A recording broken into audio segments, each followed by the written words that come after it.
Ok, donc on va maintenant juste revoir la régression, ce qu'on a vu en classe, mais donc la logique ici, c'est qu'on vient de calculer la corrélation. Donc je vais juste répéter mes données ici. Vous vous souvenez, dans l'exemple précédent, j'avais deux banques de données X et Y qui allaient comme ça, 5, 5, 7 et 9.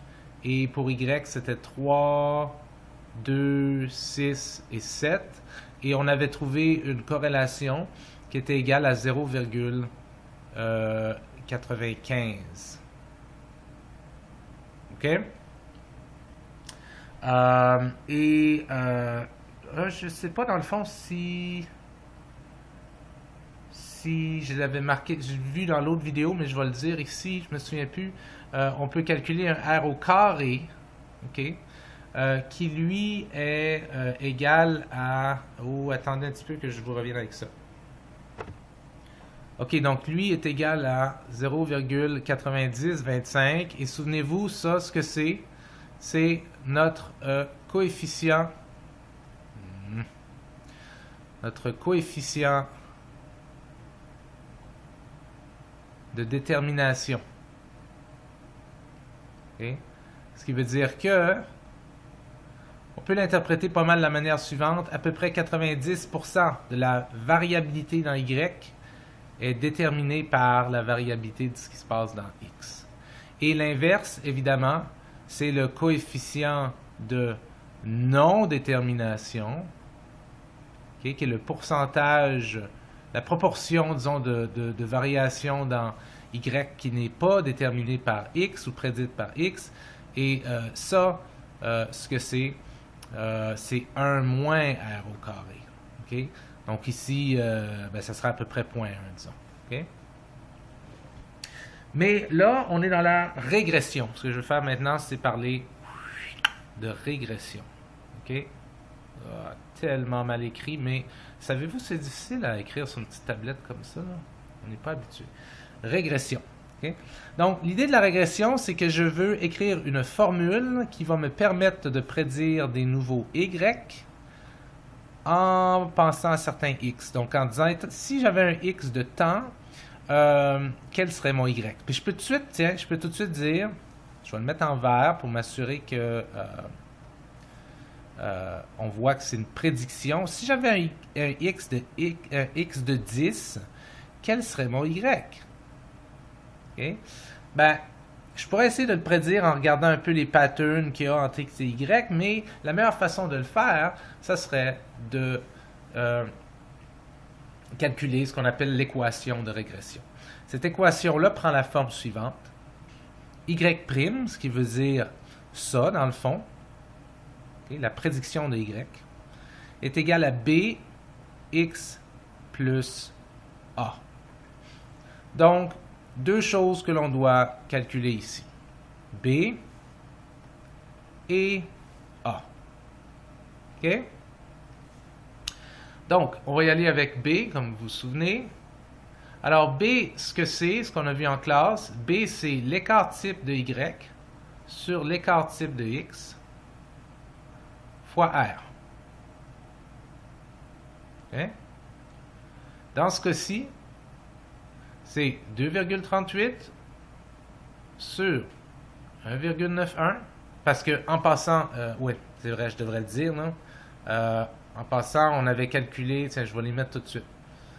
Dans la dernière vidéo, j'utilise les mêmes données que la dernière vidéo. Mais je vais tout de suite les mettre ici pour pas vous mélanger. On avait calculé que X bar c'était égal à 6,25. Good God. 6,5. Que Y bar c'était égal à 4,5. Que SX, donc l'écart type, pour X c'était égal à 1,91. Puis ici pour Y c'était égal à 2,38. Je pense que c'était ça. Okay? Donc, pour B, c'est 2,38 fois 1,91. 2,38 divisé par 1,91 fois R. R en passant, hein, vous l'aviez ici. Hein, R c'était 0,95. fois 0,95. Okay. Si vous faites ça, si je l'ai bien calculé et si vous le calculez bien, ça devrait donner à peu près 1,18. Remarquez ce qui se passerait. Qu'est-ce qui se passerait si l'écart type pour y était égal, la même chose que l'écart type de x? Ben, le b serait égal simplement au coefficient de corrélation. Okay? Donc ici, est égal à 1,8. Ici est égal à 1,8. OK? Maintenant, ça me prend mon A. Donc, mon A est calculé de la manière suivante. Mon A, c'est la moyenne pour Y, moins le B, que je viens de calculer en passant, qui est ici, là. Pardon, j'ai quelques difficultés avec mon crayon. Ah non! Désolé. OK? Fois la moyenne de X. C'est ça. Donc, ça nous donne 4,5 moins 1,18, ce qu'on vient de calculer ici, fois 6,5. Donc, mon 4,5, je l'ai pris ici. Mon 6,5, je l'ai pris ici. Et mon 1,18, je l'ai pris ici. Et si vous faites ça, vous allez trouver que ça donne moins 3,17. À peu près. OK? Donc, j'ai tout maintenant ce qu'il me faut. Ça ici, c'est égal à ça ici. J'ai tout maintenant ce qu'il me faut pour calculer mon équation de régression. Okay? Qui est que c'est y', qui veut dire ma prédiction de y, va être calculée de la manière suivante. c'était 1,18. Attendez un petit peu. 1,18 fois x moins 3,17. Okay? Je sais que ça dit plus ici, mais ici c'est un moins. Donc plus moins, ça fait moins. Okay? Donc moins 3,17. Donc à la question suivante, quelle est la prédiction de y selon cette droite-là, selon cette équation-là, qui est une droite de régression? Quelle est la prédiction pour y si x est égal à 10? Bien, la prédiction serait de 1,18 fois 10 moins 3,17. Et ça serait donc égal à 11,8 moins 3,17.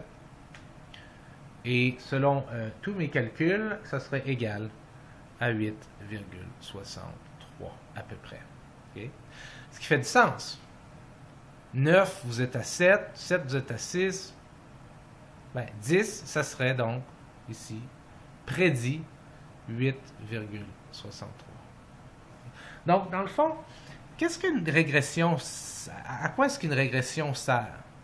Ben, une régression sert, dans le fond, à prédire des nouvelles valeurs de y si on sait quelque chose à propos des x.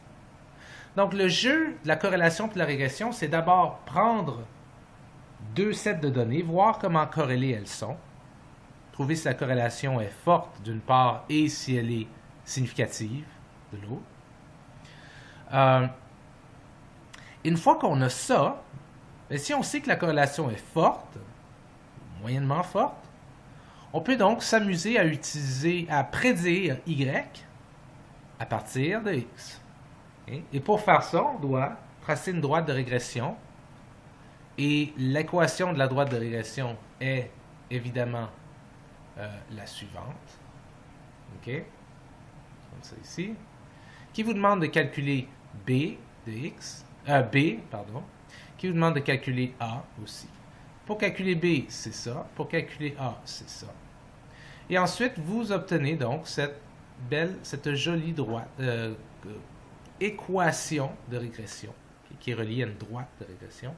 Et là, vous pluguez simplement vos x et ça va vous donner un y prédit. Donc, c'est une façon de faire de la prédiction, okay, qui est basée sur comment corrélées sont les données. Il y a d'autres façons dans la vie de faire des prédictions. Vous pourriez juste regarder les données puis y aller avec un gut feeling, avec ce que vous ressentez dans le moment, mais ça ne serait pas super rationnel.